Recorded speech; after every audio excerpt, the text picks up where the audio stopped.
Hey boys and girls, Pastor Jamo here. Thank you so much for joining me today for another story in the Jesus Storybook Bible. Every story whispers his name. Today we are going to talk about not the one, not the two, but the three wise men.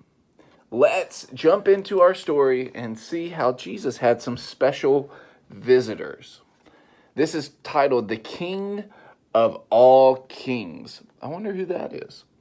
Far away in the east, three clever men saw the very same star. The star that God had put in the sky when Jesus was born. They knew it was a sign a baby king had been born. They had been waiting for this star. They knew it would come. "He's here," they shouted. "He's here." And I'm sure if you had been there, you would have heard them laughing and dancing and singing until the sun came up. At dawn, they packed up their camels and wrapped gifts for the baby. They brought their most precious treasures of all, frankincense, gold, and myrrh. Special, sparkly, lovely smelling, gleaming things just right for a king.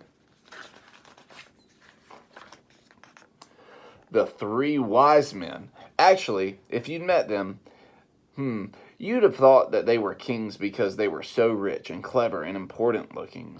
They set off. They rode their camels across endless deserts, up steep mountains, down into deep valleys, through raging rivers, over grassy plains, night and day and night, for hours that turned into days, that turned into weeks, that turned into months, and months, until at last they reached Jerusalem. Jerusalem was by far the most important city for miles around, and as anyone can tell you, that's where a palace would be, and kings were born in palaces. So that's where they went, but they were in for a surprise. They went to see King Herod. Surely he'd know where this baby was, but he didn't. In fact, he didn't like the sound of a new king. It made him cross. He didn't want anyone to be king except him. But Herod's advisors told the three wise men what was written in their books, what God had said about the baby king. Go to Bethlehem. That's where you'll find him. Suddenly, the star they had seen in the east started moving again, showing them the way. So the three wise men followed the star out of the big city, along the roads, into the little town of Bethlehem. They followed the star through the streets of Bethlehem, out of the nice part of town, through the not so nice part of town, and into a really not nice at all part of town, down a little dirt track until it stopped right over a little house. But wait, it wasn't a palace. And there weren't any guards or servants or flags or red carpets or trumpets or anything.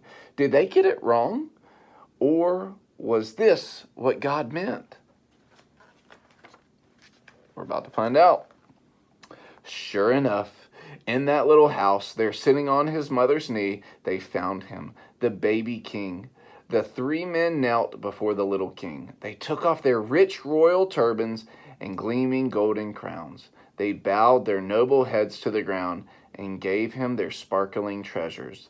The journey that had begun so many centuries before had led three wise men here, to a little town, to a little house, to a little child, to the king God had promised David all those years before.